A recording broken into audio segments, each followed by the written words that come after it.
Hey everybody, JC here with another T&I toy review. And today's review is in association with MarvelousNews.com, your #1 news source for everything Marvel. And for today's review, we're going to be taking a look at the brand new Marvel Legends 6-inch Guardians of the Galaxy Volume 2 movie Star-Lord figure from Hasbro. Now this figure comes packaged in the same style packaging we've been seeing with all the Marvel Legends. You've got the Legends series logo up at the top, the Guardians of the Galaxy Volume 2 movie logo down below since this is a movie figure. The figure is clearly displayed in the window box, and then also down below you have the name of the character. On the sides of the packaging you have an image of Star-Lord, and then on the back of the packaging you have an image of the Star-Lord figure, a brief bio in multiple languages, and then down below a look at all the figures in the wave that you need to get in order to complete the Mantis Build-A-Figure. Alright, let's get this open and take a look at what's inside. Okay, so here's a look at the figure outside the packaging along with the other contents. Now, first of all, let me just say a big thanks to the folks at Hasbro for sending me this figure so I could review it for you guys. So first of all, this figure comes with the right arm for the Mantis Build-A-Figure.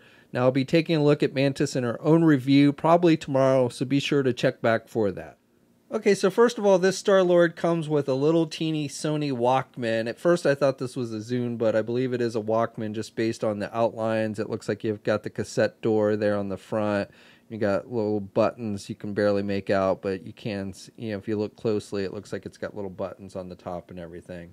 So it is a little bit small looking, I think, for a Sony Walkman. I think it probably should be a little bit bigger, but as it is, they've given you that, and all you really can do is just hold it in the hand, and it'll hold it nice and tight. So I don't know if it's made for this, but on the cassette player, there's this little hole on the back, and so you can kind of stick it on one of the little pegs that are made for the weapon, and it doesn't stay on there super great, but if you really wanted to kind of attach it to the side of his leg, you can make it work. Again, I don't think that's really the intent, but if you wanted to, you could do that. Star-Lord also comes with his signature blasters, and these are the same blasters that we saw in the last Star-Lord figure that Hasbro released. You've got that kind of metallic gun gray, you've got the darker gray on the back, and then lighter silverish type color on the front. Then you also have some metallic gold. And again, these are exactly the same. And like with the previous Star-Lord figure, he does have the little clips on the side where you can hook these in so you can store them on his, basically like it would be on his belt. Now, I don't know if you want to consider this an accessory, but this figure also has a scarf. I think he wears this maybe for like 2 minutes in the movie. It is removable. It's done with that kind of vinyl rubber material, and it fits in between his coat and his neck. And you have to kind of, if you take it all the way off, you have to kind of string it in there. You may even easier just to pop the head off to get it back on, and you just kind of push it down. But it fits on there pretty good. And, it hangs well on the figure, I think. So this figure only has one head sculpt. It's an unmasked head, and I think it does an okay job of capturing Chris Pratt's likeness. It's not as good as the previous Guardians of the Galaxy figure Hasbro did, but it is better than the one from the first movie. And with this one, the beard is not as grown in as fully as on the previous figure, so that's a difference. And it looks like his mustache is a little bit crooked, which kind of throws it off to me a little bit. I do like the hair sculpting, and you've got a little bit of wash there on the hair, so I think that looks pretty good. The skin tone is a little bit paler than the previous Guardians of the Galaxy figure. So again, I don't think this is a horrid one. Definitely much better than the first Guardians of the Galaxy movie figure we got, but not quite as good as the previous Guardians of the Galaxy Volume 2 figure that we got. And here's a comparison of the 3 unmasked Chris Pratt heads that we've gotten from Hasbro. So this is the one that I think is the best, the one that looks most like Chris Pratt, and this is from the first Guardians of the Galaxy Volume 2 movie figure that Hasbro released. And then this is the first Guardians of the Galaxy movie figure, and I think this one is the worst of the 3. Really looks nothing like Chris Pratt. This one, like I said, not quite as good as this one, but definitely better than the first movie. Now, if you're wondering, you can take that Star-Lord masked head from the previous Guardians of the Galaxy Volume 2 movie figure and stick it on this one. You could also take the masked head from the previous first movie figure and stick it on here as well. So even though this figure doesn't include that second masked head, you can use the masked heads from either of the previous Star-Lord figures on this one.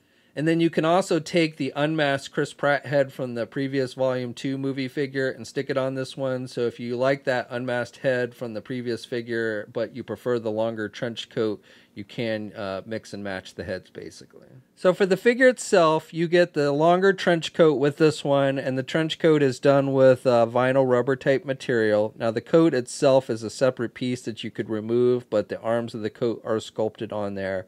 And I like you've got the darker maroon colors up here on the top for like the leather padding, and then you've got the lighter colors throughout the coat. And you got some wash effects, so you've got some looks like some dirt here towards the bottom of the coat. So I like the look of this overall. And then the pants and basically the figure itself is the same figure that we got from the previous movie, Volume 2 movie figure. Now the shirt is a different color. On this new figure, the shirt is white as opposed to this figure where it was a darker gray color. I don't actually remember which one is more movie accurate, but I do kind of like the white shirt. I think that looks a little bit better on the figure than the dark gray. And then the legs are the same. The really only difference is the paint applications are a little bit different. You've got a little more maroon color on this newer figure, and then the boots are a little bit darker color. But otherwise, it is the same figure. Oh, and another difference between the two figures is the first one has ungloved hands, and then the second one has the fingerless gloves.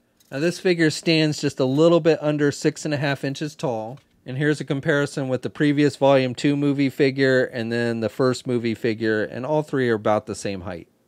And here's a comparison with the Volume 2 Yondu and Volume 2 Nebula movie figures. Here's a comparison of the full-size group from the first Guardians of the Galaxy movie. And then finally, here's a comparison with the other Guardians of the Galaxy Volume 2 team members. So for articulation, you can turn the head to the left and to the right. It's on a ball hinge joint, so he can look down pretty good, and he can look up pretty good as well. You can pivot the head a little bit, but not too much. Arms attached with your standard ball hinge joint at the shoulder, so you can get his arm out about that much. He's got good rotation there at the shoulder. He's got a bicep swivel. He's got a double hinged elbow, so good bending there at the elbow. Then he's got swivels at the wrist and hinges on the hands, so up and down movement with the hands. He's got an ab crunch type joint, so he can crunch down pretty good. And he can look back pretty good even with the coat on. He's got a waist swivel. Legs are attached with ball joints. You can only do the splits about that much. You can get the leg forward that much, and you can do the leg back about that much. And he does have a thigh swivel. He has a double jointed knee, so good bending at the knee. He has the boot cuff swivel, hinges on the feet, so up and down movement with the feet, and then he does have ankle pivot and 2 peg holes on the bottom of his feet. Okay, so that's my review. So overall, I think this figure unto itself is pretty decent. If you have the previous Star-Lord figure, it's very similar to that one. You just get the longer trench coat, but I do think the trench coat looks good on the figure. I also like the added scarf accessory. I think that looks pretty good on the figure as well. The head sculpt is decent. It's much better than the first Guardians of the Galaxy movie figure that Hasbro did, but it's not nearly as good as the previous Volume 2 figure. And if it comes down to it, if you had to choose this one, I'd probably go with that previous Volume 2 movie figure just because it's got the better head sculpt. But if you do like the longer trench coat look, then this is the one you'll want to check out. And if you have both, you can also switch out the heads and use the better head sculpt on this figure if you wanted to. Now, I should also note there is a third Star-Lord figure coming from Hasbro that's from the Volume 2 movie that's going to be in a 2-pack with Ego. I think that one's much more similar to the previous Star-Lord with the shorter coat. But so again, if you like the longer trench coat, this is the one you'll probably want to check out. Now, this figure, along with the rest of the wave, has started to hit shelves. You can also pre-order it at Big Bad Toy Store, and they should be shipping it very soon. We'll have a full image gallery up at marvelousnews.com. There'll be a link in the video description below. As always, leave a comment. Let us know what you think. If you're so inclined, please like the video. Also, if you haven't already, please subscribe to the channel. I'd really appreciate it. You can also follow me on my Facebook, Twitter, and Instagram accounts. I'll have links to those in the video description as well. And until next time, I'll catch you later.